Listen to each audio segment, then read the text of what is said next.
Ouça a partir de agora o programa Acorda Bênção, com o pastor Amaro Correia. Ouça agora a voz do divino. Louvado seja o nome do Senhor Jesus, louvado seja Deus. Nós vamos, nesta oportunidade, voltar ao capítulo 16 do Evangelho de Jesus Cristo, segundo escreveu São Mateus, onde nós já tratamos acerca do fermento dos fariseus, já tratamos acerca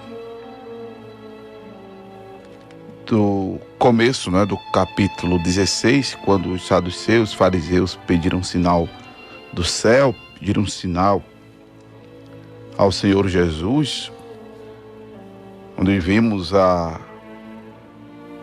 indisposição deles em admitir a messianidade de Jesus, a deidade de Jesus. Quando eu falo da deidade de Jesus, eu estou me referindo ao fato de Jesus ser mais do que celestial.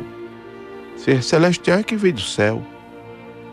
Estou me referindo a algo maior do que Jesus ser divino, do tipo veio de Deus. E ser divino é isso, que veio de Deus. Estou me referindo, quando eu falo da deidade de Jesus, estou me referindo ao fato de Jesus ser Deus. Ser Deus. Ele não ser a segunda pessoa divina, como alega a doutrina trinitariana, a doutrina da Trindade. Não me refiro ao fato de Jesus ser Deus, até porque a fé cristã, ela é monoteísta. Quando eu falo da deidade de Jesus, eu falo desse monoteísmo cristão. Eu falo dessa singularidade de Deus, que Deus é único. Não existe outro Deus além dele. E Jesus é Deus em forma humana, como está escrito em João capítulo 1, verso 14, que o Verbo se fez carne e habitou entre nós, e vimos a sua glória como a glória do unigênito do Pai. Ele é Deus em forma humana, como Paulo escreveu aos Filipenses, que ele assumiu a forma de servo, tornou-se semelhante aos homens e foi obediente até a morte e morte de cruz. Louvado seja Deus. E havia uma disposição dos fariseus e saduceus, nos herodianos e muita gente, como ainda hoje há, a disposição de negar a deidade de Jesus, de negar que Jesus é Deus, negar que Deus veio em carne.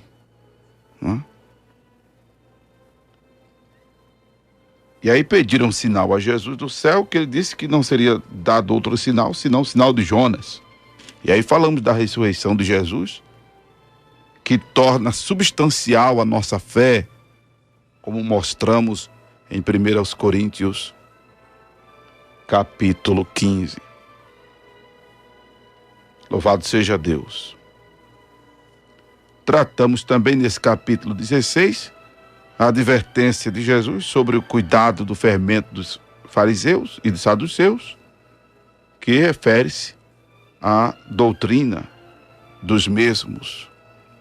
Foi quando nós voltamos a pontuar a importância, a significância do programa Acorda Bênção. Está no ar. Esse programa evangelístico, apostólico, missionário, que tem proposto exatamente uma reeducação bíblica, uma reeducação teológica, fazendo inclusive com que os irmãos se apercebam a necessidade de crer, como diz a Escritura, para que rios de água viva fluam em seu interior, em seu ventre, né? Em seu espírito, na verdade. E não entrar em discussões que não levam a nada, como Paulo disse a Timóteo. Mas atentarem para princípios e verdades e valores divinos estabelecidos em sua palavra, as sagradas escrituras, a Bíblia. Louvado seja o nome do Senhor. Para que faça agora das palavras de Paulo as minhas palavras, em Efésios, capítulo de número 4, para que não sejamos levados em roda por todo vento de doutrina, pela astúcia dos homens que falam fraudulosamente. Louvado seja Deus. E aí nós falamos da necessidade do Acorda Bênção estar no ar, porque temos pontuado exatamente esses pontos doutrinários que, mesmo existindo em alguma igreja evangélica, nós refutamos, quanto mais em qualquer outro sistema de crença. Porque volto a dizer aqui sem medo de errar. Entendo que em todos os sistemas de crença, em todo segmento religioso, existem verdades. Até porque a turma copia muita coisa do cristianismo. As pessoas, os líderes ou as entidades, ou seja lá qual seja o ser que tenha mentalizado o sistema de crença, se não captou da Bíblia,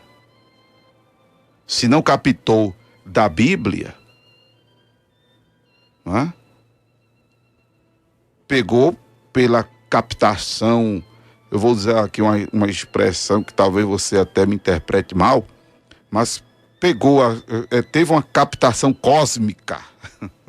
Né? Essa captação cósmica que eu estou me referindo é o que pode escandalizar algumas pessoas por pensar que pastor Amaro seja espírita ou alguma coisa que o valha. Não, é porque a verdade de Deus, ela é universal.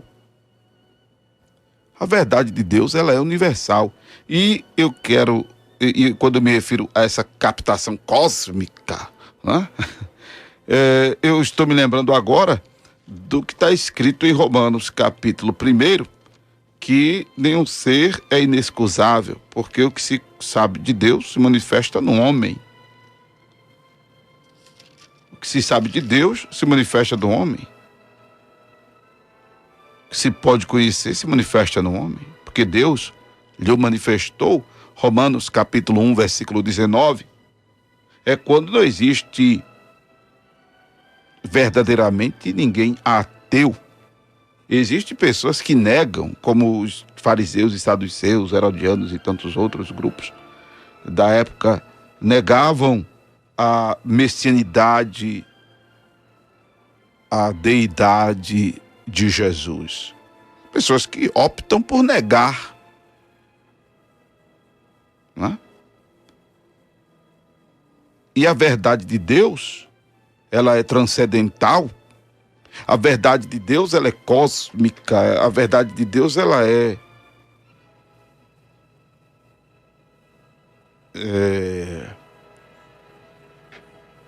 uma palavrinha que agora me foge da mente, né? Mas há uma universalidade da palavra de Deus, da verdade de Deus, da verdade de Deus. Muita verdades divinas estão sintetizadas na Escritura Sagrada. Por isso que a Bíblia é a nossa, para os cristãos, e ser cristão é ser seguidor de Jesus, não é? Para nós cristãos, é por isso que a Bíblia é a única regra de fé e prática para quem ou está na linha, ou está no caminho do verdadeiro cristianismo. Porque hoje se fala muito de cristão X, cristão Y, cristão Z. Se fala de cristão, preste minha atenção, por favor, que eu não estou aqui desfazendo da crença de ninguém. Só estou esclarecendo. Porque aí eu volto a dizer. Se existe doutrina dentro das igrejas evangélicas que a gente tem aqui refutado, e temos refutado valendo, né? Eu vou estar, obviamente, refutando qualquer outro sistema de crença cuja doutrina, ou a doutrina, cujo sistema de crença gera detrimento à palavra de Deus. Você já me ouviu aqui exaltando o sistema de crença católico, você já me ouviu aqui exaltando o sistema de crença espírita, você já me ouviu aqui exaltando sistemas diversos de crença. Porém, no que diz respeito à doutrina que gera detrimento à verdade de Deus, aí vai sofrer refutação, sim. Vai sofrer refutação. Tá? Porque temos feito isso, inclusive de doutrinas, dentro de igrejas evangélicas. E que se você não encontra sanidade doutrinária na igreja evangélica, não vai encontrar mais em lugar nenhum. E aí a questão do cristianismo. Se fala de cristão muçulmano, de cristão católico, de cristão espírita, de cristão evangélico, de cristão protestante, né? De cristão... se fala até de cristão ateu, meu Deus do céu. Quero dizer que ser cristão é seguir a Cristo. Ser cristão é seguir a Cristo. Ser evangélico, qualquer pessoa pode ser evangélica. E quando adere porque muita gente não sabe, não é? Há uma desinformação muito grande em nosso meio, de muitas coisas. Eu também não sou aqui o expert, né? De informação religiosa e muito menos evangélica, mas temos nos voltado para a Escritura Sagrada, que nos faz ter um certo entendimento de algumas coisas concernente a verdades divinas. Eu não sou de me ater à curiosidade bíblica. Quantas madeira Noé fez a arca? Quantos pregos tinham? Quantos espinhos tinham na coroa de Jesus? Quantos pregos ou coisas assim cortantes, pontiaguda tinha no chicote que Jesus apanhou? Eu não me atenho a essas curiosidades. Não é? Quem foi o nome da mulher de Jó? Eu não me atenho a essas curiosidades. Não é? Me atenho procuro me ater a verdades bíblicas, que é o que deve ser aplicado às nossas vidas para que atraiamos bênção para nós, para que sejamos agradáveis a Deus e para que reinemos com Cristo na glória. Louvado seja o nome do Senhor Jesus. Então, o que eu quero dizer é que Ser evangélico, trazendo essa informação mais uma vez aqui, é ser adepto ou ter aderido ao movimento ecumênico protestante. Você sabe que o nome protestante foi o nome dado à desidência do século XVI, quando surge a Reforma, né? Liderada por Lutero, mas que teve precursores, como Jerônimo Savonarola, tá? Que não se avultou tanto quanto Lutero, que foi quem fixou as teses lá na igreja de Wittenberg. O movimento protestante, em suas missões diversas, começou a defender pontos de vista doutrinários diferentes, até que no século XIX, a reforma aconteceu no século XVI, até que no século XIX surge o movimento ecumênico, exatamente para dar uma unidade à reforma protestante, porque na Europa estava se crendo de um jeito, né? Em outros continentes se crendo de outro jeito, isso já rompendo com a Igreja Católica. Mas não estava havendo a unidade. Não estava havendo a unidade dos missionários protestantes, ou dos padres, ou dos bispos, que vinham se encorajando pela iniciativa de Lutero de romper com a Igreja Católica e expressando seu ponto de vista doutrinário acerca de verdades bíblicas. Até que surge o movimento evangelical. E a partir desse movimento evangelical é que, se latinizando o termo, ou se aportuguesando o termo, surge os evangélicos. Ser cristão é mais do que ser protestante, ser cristão é mais do que ser evangélico, ser cristão é mais do que ser crente. Tiago diz que crente até o diabo é. Ser cristão é seguir a Cristo. Seguir só a Cristo. Ou seguir os seus ensinamentos.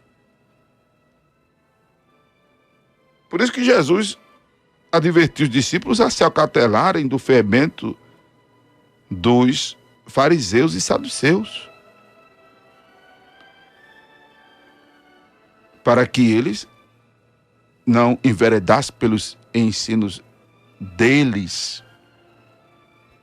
Os fariseus que tinham suas tradições, os saduceus que tinham suas crendices, né? Jesus, inclusive,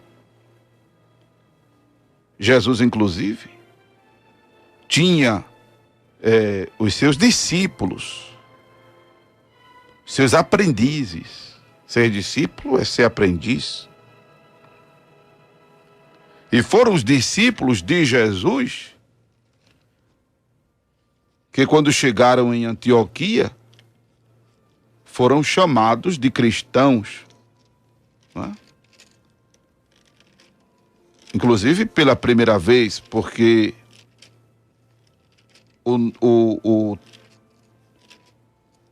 o sufixo era acrescido aos discípulos de algum mestre. Como os discípulos estavam seguindo os ensinamentos de Cristo, a eles fora acrescido o sufixo ão, Era um costume filosófico, inclusive, da época. Em Antioquia, diz a Escritura Sagrada, foram os discípulos chamados pela primeira vez cristãos. Não é? Inclusive, se eu não me engano, é epígrafe do capítulo 11 de Atos dos Apóstolos, versículo 19 em diante. A epígrafe: o evangelho é pregado aos gentios em Antioquia.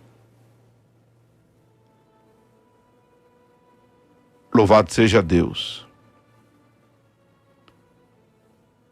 E diz aqui na Escritura Sagrada, deixa eu ver aqui para vocês. Versículo 26. E sucedeu que todo ano se reuniram naquela igreja e ensinaram muita gente em Antioquia. Ensinaram muita gente. Em Antioquia foram os discípulos pela primeira vez chamados cristãos. Louvado seja Deus. Porque denotava exatamente que eles eram servos ou seguidores de Cristo. Louvado seja o nome do Senhor Jesus. Ser cristão é ser seguidor de Cristo. Ser cristão é exatamente aprofundar-se nessa relação com o Cristo que o Novo Testamento nos apresenta. É exatamente o receber o senhorio de Jesus Cristo de Nazaré. Louvado seja o nome do Senhor. Ser cristão é reivindicar, louvado seja Deus, que Cristo e a sua palavra revelada nas Escrituras são a autoridade suprema e a única fonte da esperança futura. Eu estou pegando, inclusive, aqui, eu estou verbalizando, eu estou tornando audível, parafraseando, claro, uma nota que existe na Bíblia, no Estudo Pentecostal, na página 1656, no rodapé do comentário de Atos capítulo 11, versículo 26. Estou parafraseando isso aqui. Porque ser cristão, porque está escrito aqui, facilita inclusive a minha expressão, né? Porque o ponto de vista dos editores se coaduna com a verdade que nós temos crido e defendido. E tenho feito isso ao longo desses 30 anos de fé. Graças a Deus. Pela misericórdia de Deus. Então não existe cristão, é meio termo, inclusive. Não existe cristão meio termo. Quando eu me refiro a meio termo, não estou falando de sermos infalíveis. Eu disse ontem que a igreja é constituída por nós. Ser cristão é ser igreja. Ser cristão é ser sujeito a Cristo. Efésios 5:24, a igreja está sujeita a Cristo.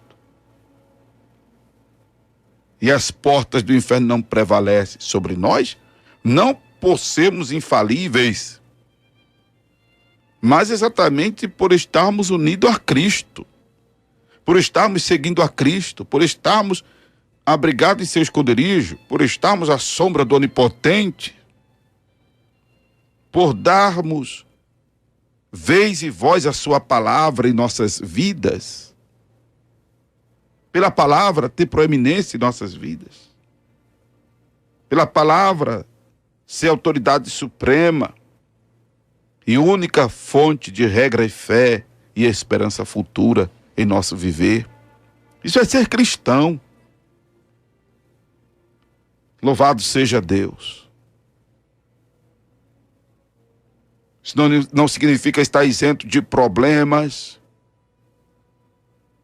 Isso não significa estar isento de enfermidades. Isso não significa estar isento de crise financeira. Isso não significa estar isento de catástrofes naturais ou de acidentes ou incidentes.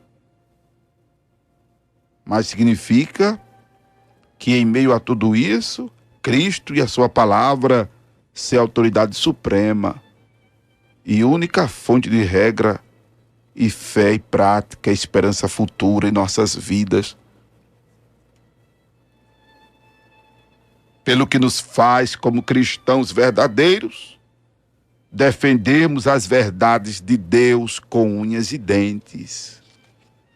Defendemos as verdades de Deus com unhas e dentes. Estar firme de coração no Senhor.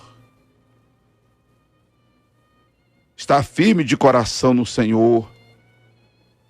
Como os crentes em Antioquia foram exortados a permanecer firme de coração no Senhor. Firme de coração é firme de mente, firme de cabeça, firme de juízo. Venha o que vier, aconteça o que acontecer, não abrir mão de Jesus por nada nem por ninguém. Louvado seja Deus.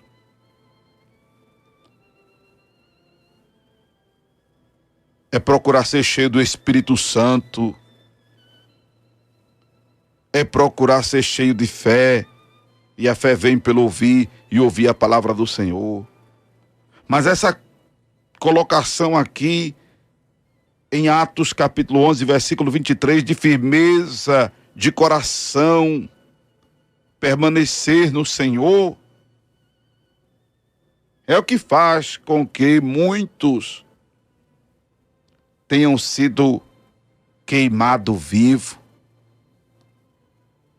como aqueles que a gente tem visto, não nos telejornais, porque eles não interessam a eles noticiarem isso, mas hoje na rede de computador, cristãos sendo queimados vivos, mas não negam a fé em Jesus.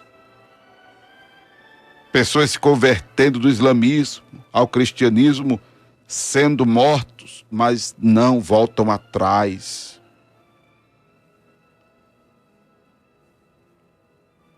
Não negam a fé. Firmeza de coração no Senhor. É o que está faltando a muitos que se dizem crentes e que precisam aprofundar sua relação com Jesus para tornarem-se verdadeiros cristãos, para não deixarem Jesus por causa de qualquer problema que circunstancie suas vidas.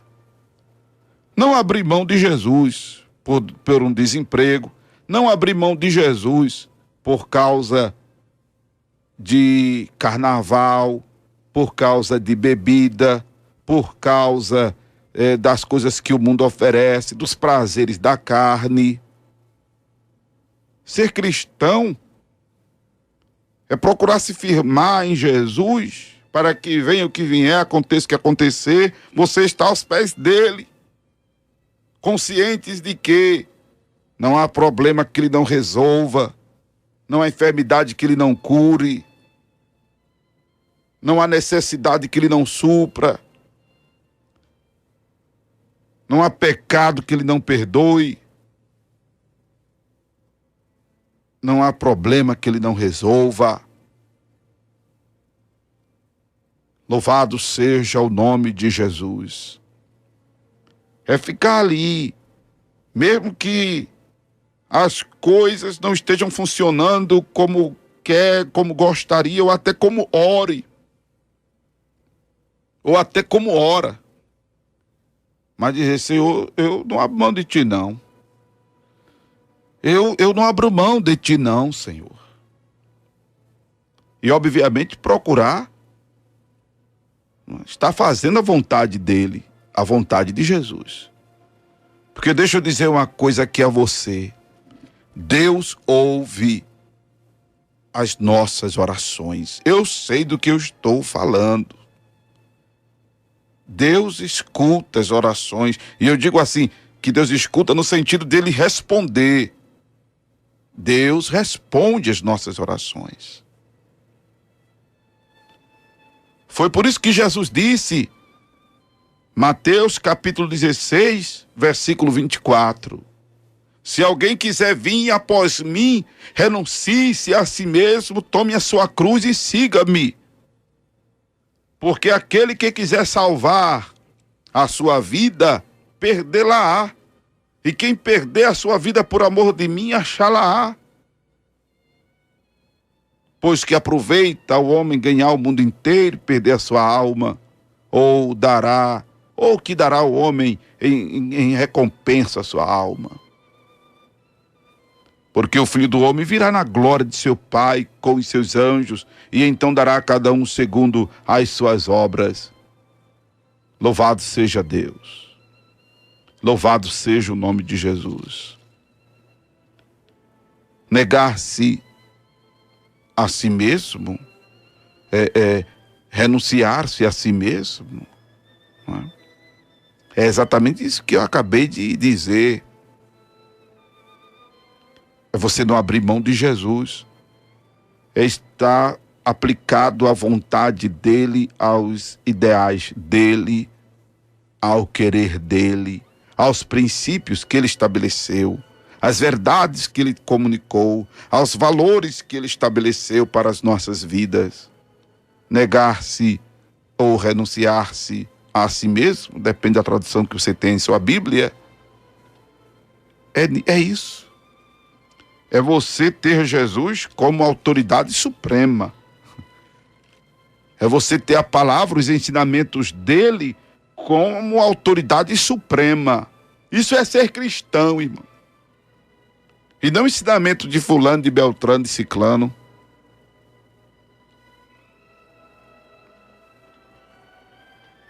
E não as ideias bacanas socialistas, ou comunistas, ou capitalistas, ou democráticas, de seja lá quem for. Mas aos ensinamentos, sim, de Jesus. Por isso que Paulo, escrevendo aos Tessalonicenses, ele disse que quem não for obediente ao evangelho de Jesus, por castigo padecerá eterna perdição. Mas do mesmo jeito, senhoras e senhores, que quem não for obediente ao evangelho de Jesus padecerá eterna perdição, quero dizer que quem se aplica a viver este evangelho atrai bênçãos para a sua vida, atrai a solução para seus problemas, atrai a paz que excede a todo entendimento,